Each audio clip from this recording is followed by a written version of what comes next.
तो आखिर ऐसा क्या था वंदे मातरम गीत में जिसे उस दौर में जब पहली बार रविंद्रनाथ टैगोर ने गाया तो लोग भावुक हो गए, मातृभूमि के लिए गहरी भावनाओं से भर गए, देश को दासता से मुक्त कराने के लिए बेचैन हो गए। इसके पीछे कारण था अपने राष्ट्र को एक मां के रूप में पहली बार देखने का बोध, जो वास्तव में बेड़ियों में जकड़ी हुई।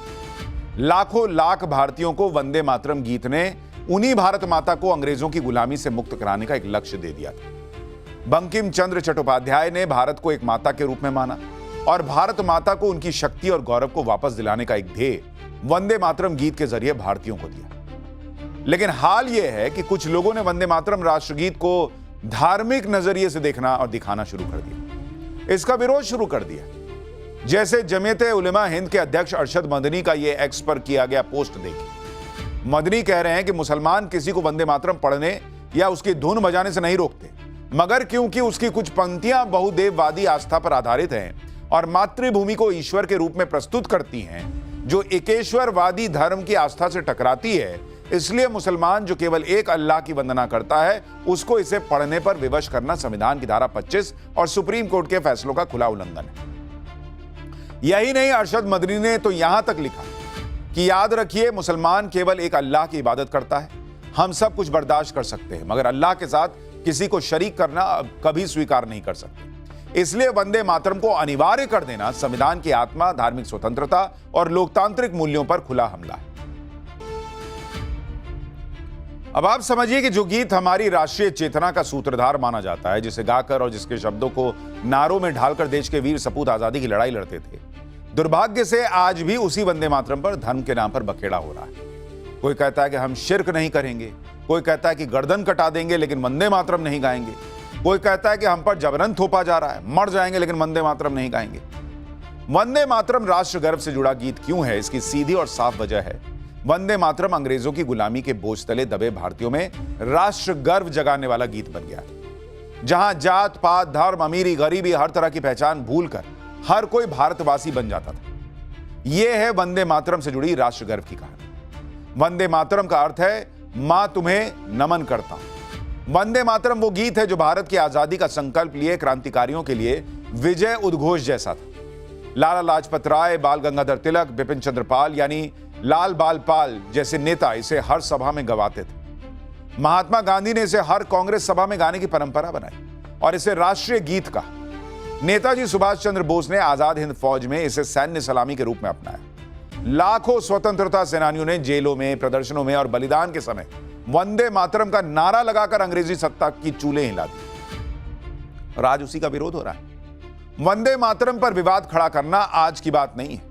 यह विवाद करीब 120 साल पुराना है। तब मुस्लिम लीग हुआ करती थी, वही मुस्लिम लीग जिसने धर्म के आधार पर भारत के बंटवारे की नींव रखी थी। मुस्लिम लीग और उसके नेताओं ने वंदे मातरम गीत को गैर इस्लामी बताते हुए तब भी इसका विरोध किया।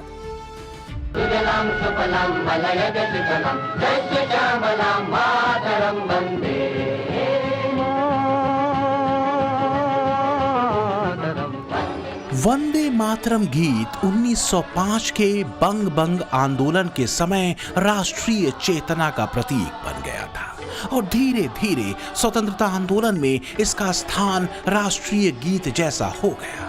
हिंदू या मुसलमान या फिर किसी और धर्म के मानने वाले आजादी के मत वालों के लिए वंदे मातरम एक सिद्ध मंत्र था।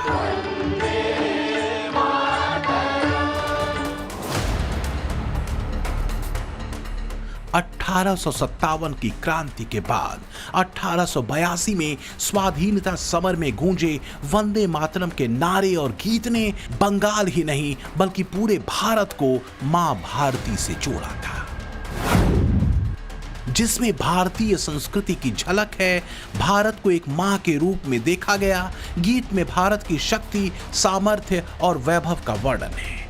वंदे मातरम हीनता के बजाय वीरता का वर्णन करने का भारतीयों से आह्वान करता है। लेकिन 1937 में वंदे मातरम का विरोध शुरू हुआ, मुस्लिम लीग और जिन्ना के उकसाने पर। इसी दौर में मुस्लिम लीग ने आरोप लगाया कि वंदे मातरम को बढ़ावा देना मुस्लिमों पर सांस्कृतिक दबाव बनाने जैसा है।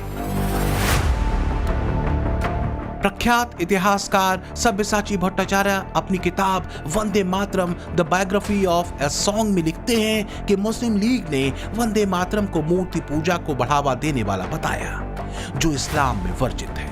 ध्यान रखने वाली बात यह है कि ये वही मुस्लिम लीग थी जो टू नेशन थ्योरी का जहरीला सूत्र लेकर चल रही थी।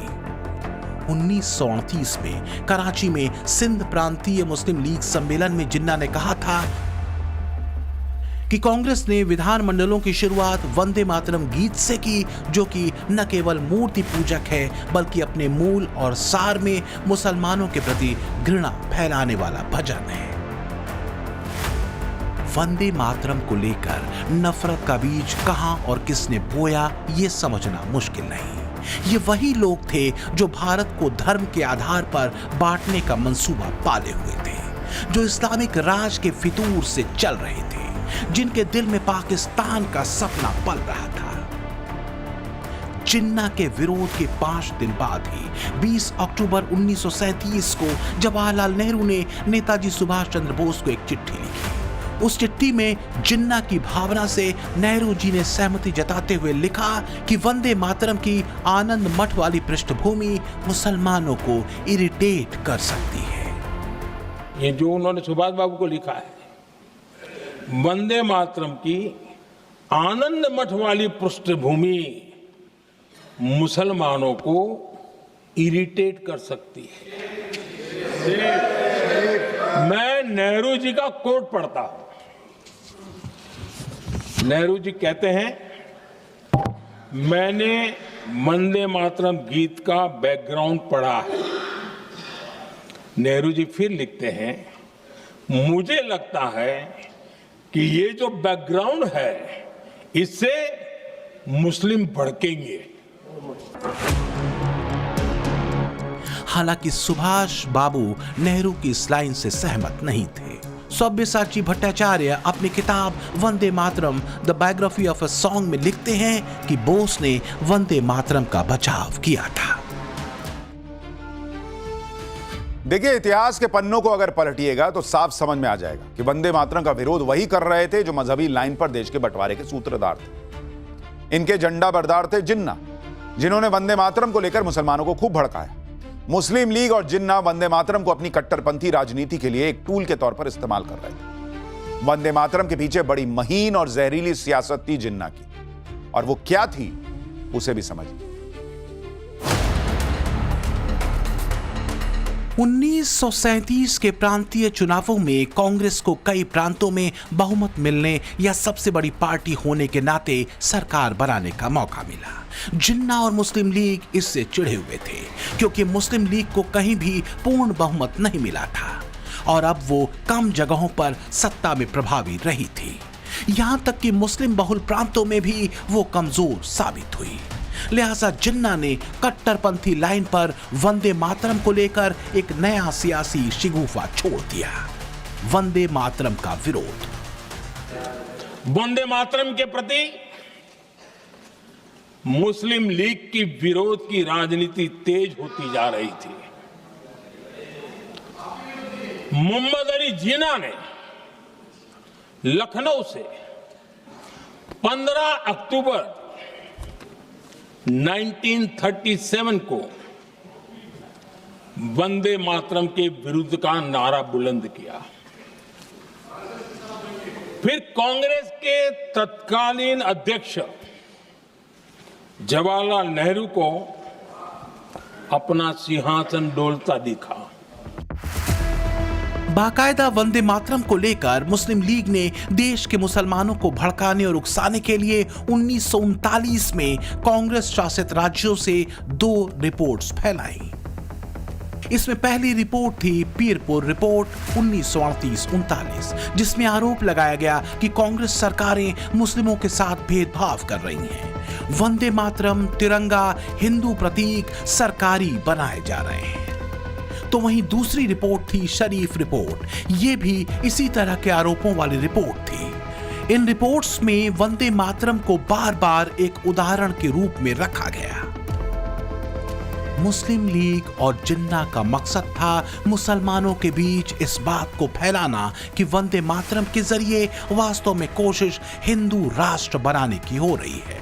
ये नैरेटिव एक तरह से इसलिए था ताकि मुसलमान अपनी धार्मिक पहचान को खतरे में समझें और मुस्लिम लीग की तरफ उनका झुकाव हो। जिन्ना वंदे मातरम विरोध के साथ ही अपनी टू नेशन थ्योरी का जहर फैला रहे थे। सवाल सिर्फ इतना सा है कि अगर वंदे मातरम आजादी के पहले भी लोगों को गर्व से भर रहा था, भारतवासियों को गर्व से भर रहा था, और तब विरोध वो करते थे जो देश में बंटवारा चाहते थे, तो आजादी के बाद वो कौन है जो ये विरोध करते रहे? और इतने सालों तक इस विरोध को चलने क्यों दिया गया? क्यों कोई नरेंद्र मोदी लगता है जो ये कहे कि नहीं नहीं पूरा वंदे मातरम गाया जाएगा और इसको आपको गाना कंपलसरी होगा? वंदे मातरम जिसने गर्व से भरा भारतीयों को, उसे गर्व देने वाला, उसे सम्मान देने वाला फैसला कोई नरेंद्र मोदी ही क्यों ले पाता है? ये सोचने वाली बात है। लेकिन वंदे मातरम पर हर किसी को गर्व होना चाहिए, इसमें कोई दो राय नहीं हो सकती। कल भी राष्ट्रगर्व में इसी तरह से राष्ट्र के गौरव से जुड़ी एक और कहानी लेकर आऊंगा। फिलहाल इजाजत दीजिए, अब मुलाकात होगी रात 8:50 पर न्यूज की पाठशाला। नमस्कार।